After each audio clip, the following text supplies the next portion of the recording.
Bismillahirrahmanirrahim. Assalamualaikum warahmatullahi wabarakatuh.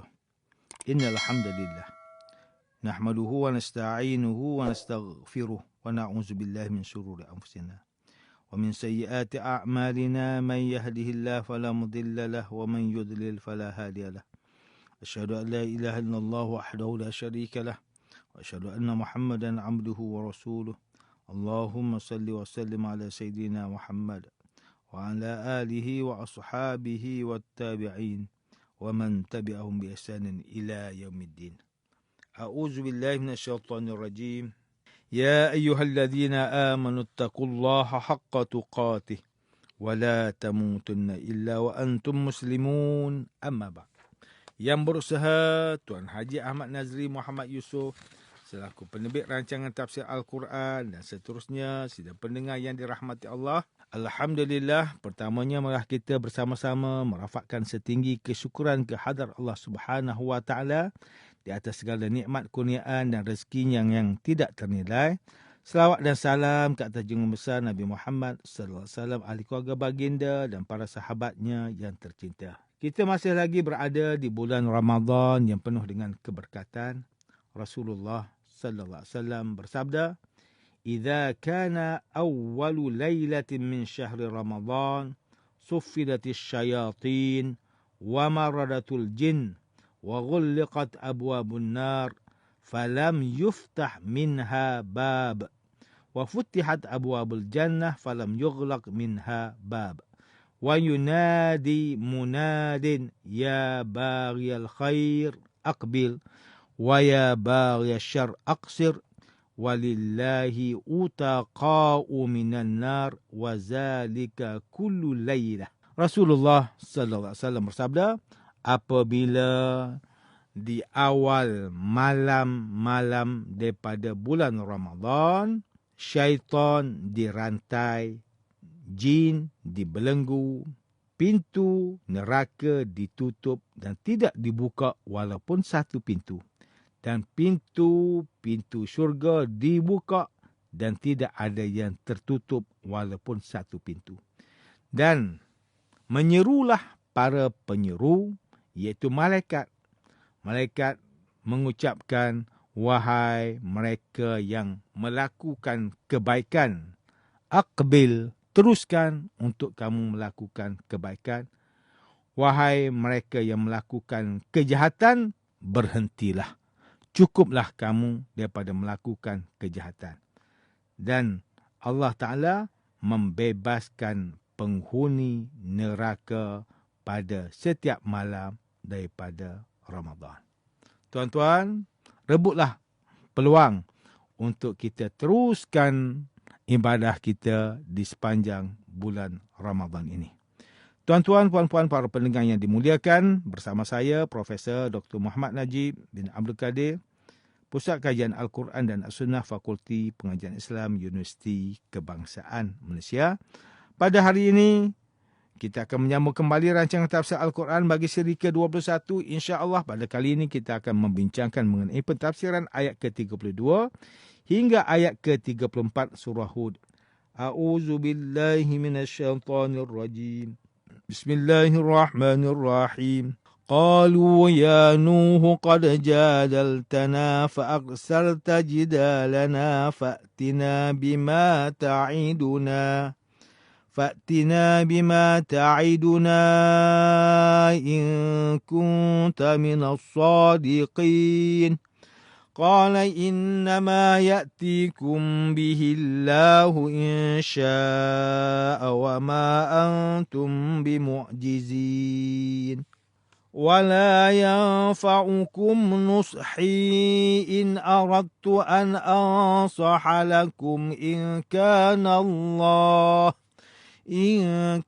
الله يريد أن يغويكم هو ربكم وإليه ترجعون. Mereka berkata, wahai Nuh, sesungguhnya engkau telah bertikam lidah membantah kami, lalu engkau membanyakkan sangat hujah-hujah semasa mengemukakan bantahanmu kepada kami. Oleh itu datangkanlah azab Allah yang engkau janjikan kepada kami. jika betul engkau dari orang yang benar. Nabi Nuh menjawab, sesungguhnya Allah jualah yang akan mendatangkan azabnya itu kepada kamu jika ia kehendaki. Dan kamu tidak sekali-kali akan dapat melemahkan kuasa Allah dan tidak ada gunanya nasihatku kepada kamu jika aku hendak menasihati kamu kalau Allah hendak menyesatkan kamu kerana kamu tetap berdegil. Dialah Tuhan kamu dan kepadanya kamu akan kembali.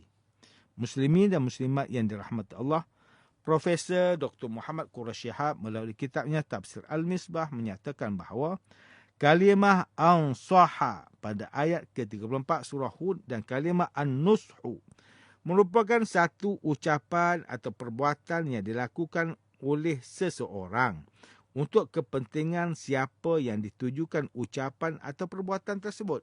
Biasanya ia digunakan untuk ucapan yang bermanfaat, bertujuan untuk menghindarkan orang yang dinasihati dari bencana atau kecelakaan. Kita juga dapat memahami ia sebagai nasihat yang diberikan dengan keikhlasan, yang tulus, murni demi kebaikan orang yang dinasihati. Manakala kalimah yughwiyakum yang bermaksud menyesatkan kalian. Perkataan ini berasal daripada kalimah al-ghay yang bererti kebodohan yang terbit dari kepercayaan yang keliru. Asy-Sya'rani ketika menafsirkan ayat ini mengatakan bahawa di dalam Al-Quran kalimah ini turut membawa konotasi makna azab seperti di dalam surah Maryam ayat ke-59 iaitu فَخَلَفَ مِنْ بَعْدِهِمْ خَلْفٌ أَضَاعُوا الصَّلَاةَ وَاتَّبَعُوا الشَّهَوَاتِ فَسَوْفَ يَلْقَوْنَ غَيًّا. Kemudian mereka digantikan oleh keturunan yang mencuaikan solat serta menurut hawa nafsu dengan melakukan maksiat, maka mereka akan menghadapi azab dalam neraka. Sina pendengar yang dimuliakan, Ustaz Salahuddin Abdullah dan Ustaz Umar Khalid melalui kitab mereka Tafsir Mubin mentafsirkan ayat ke-32 surah Hud dengan memberikan gambaran bahawa jawapan kaum Nabi Nuh yang mencabar baginda supaya diturunkan azab serta merta sebagai alasan kekufuran mereka adalah suatu kelemahan yang berselubung kekuatan dan perasaan bimbang akan kemenangan kebenaran mengatasi kesesatan dengan mencabar agar diturunkan azab serta merta. Mereka seperti mengatakan bahawa walaupun diturunkan azab pun kami tetap tidak akan beriman kepadamu.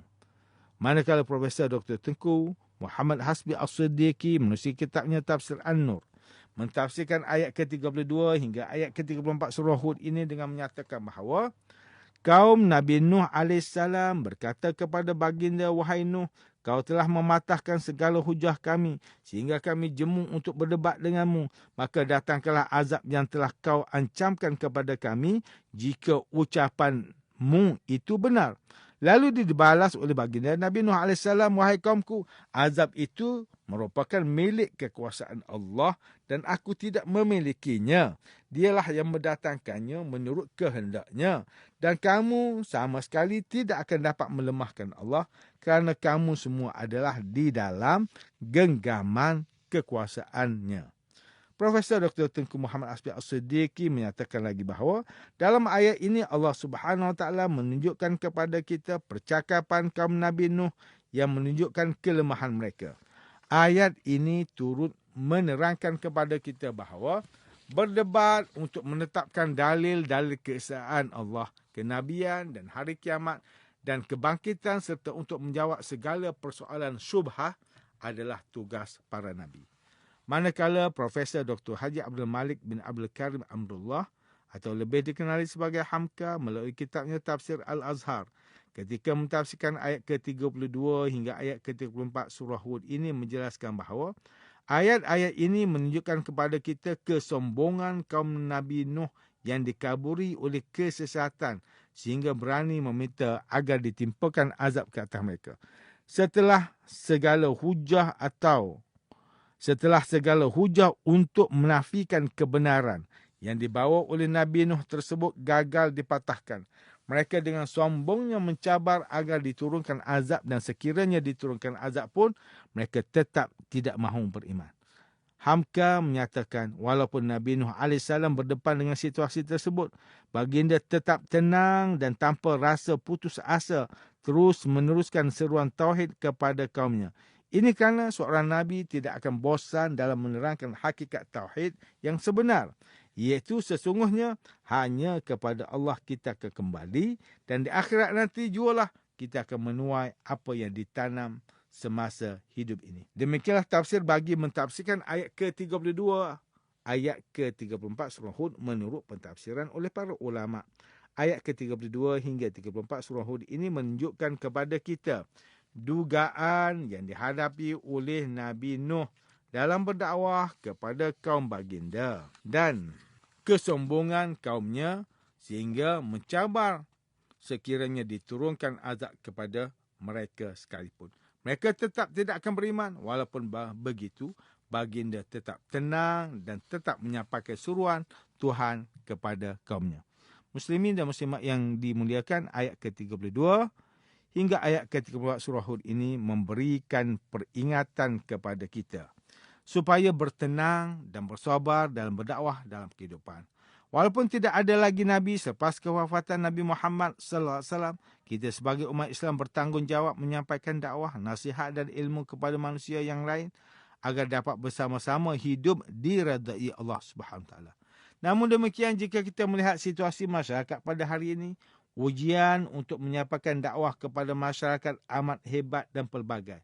Kewujudan pelbagai medium dalam menyebarkan info dan berita turut menjadi pedang dua mata. Hayun ke depan, melukakan lawan, dan hayun ke belakang, melukakan badan. Maka penting untuk umat Islam supaya berhati-hati, tenang dan bersabar dalam menggunakan media sosial agar dapat mengelakkan dari memudaratkan diri dan agama. Dalam masa yang sama, tetap perlu teguh menyampaikan dakwah dan suruhan Islam kepada masyarakat. Ingatlah bahawa Rasulullah sallallahu alaihi wasallam bersabda, "Balighu anni walau ayah." Sampaikan kepadaku walaupun sepotong ayat. Hadis riwayat Imam Bukhari. Dalam sebuah hadis yang lain, Rasulullah SAW bersabda, "Fa wallahi la an yuhda bika rajulun wahidun khairul laka min humrin na'am." Demi Allah, apabila ada seorang sahaja yang mendapat petunjuk melalui dirimu, maka itu adalah lebih baik bagimu daripada unta merah, yakni jenis unta yang paling baik. Hadis riwayat Imam Bukhari. Rasulullah sallallahu alaihi wasallam sabda, "Man ra'a minkum munkaran falyughayyir bi yadihi, fa illam yastati' fa bi lisanihi, wa illam yastati' fa bi qalbihi, wa dzalika adhaful iman." Siapa yang melihat kemungkaran, maka ubahlah dengan tangannya. Jika tidak mampu, maka ubahlah dengan lisannya. Jika tidak mampu, maka tolaklah dengan hatinya. Dan itulah adalah selemah-lemahnya iman. Hadis riwayat Imam Muslim. Sedang pendengar yang dirahmati Allah, antara pengajaran yang boleh kita ambil daripada ayat ke-32 hingga ayat ke-34 surah Hud ini ialah, pertama, umat Islam hendaklah berhati-hati apabila bergaul dan berkomunikasi di dalam masyarakat serta menggunakan media sosial. Kita hendaklah menggunakan kemudahan yang ada sebagai tempat untuk menyebarkan kebaikan dan menyemai benih-benih pahala. Kedua, hendaklah berusaha sebaik mungkin dalam menyampaikan dakwah di dalam masyarakat dan memanfaatkan kreativiti yang ada untuk berbakti kepada umat. Sesungguhnya kreativiti yang diinfakkan ke jalan Allah itu akan dibalas Allah SWT dengan ganjaran yang lebih tinggi di dunia dan akhirat. Ketiga, umat Islam hendaklah tenang dan sabar dalam menyampaikan dakwah serta kebenaran. Sahabat mana pun usaha yang telah dilakukan, kita hendaklah sedar dan akur bahawa hidayah petunjuk itu milik mutlak Allah SWT, dan hanya Allah jualah yang memberikan seseorang itu iman dan taqwa. Tuan-tuan, puan-puan, para pendengar yang dimuliakan, sekian sahaja rancangan tafsir Al-Quran pada hari ini. Semoga kita semua mendapat manfaat daripada perbincangan ilmu ini, insya-Allah. Mudah-mudahan kita bertemu lagi pada siri yang rancangan tafsir Al-Quran yang akan datang. Wabillahi taufiq wal hidayah. Wassalamualaikum warahmatullahi wabarakatuh.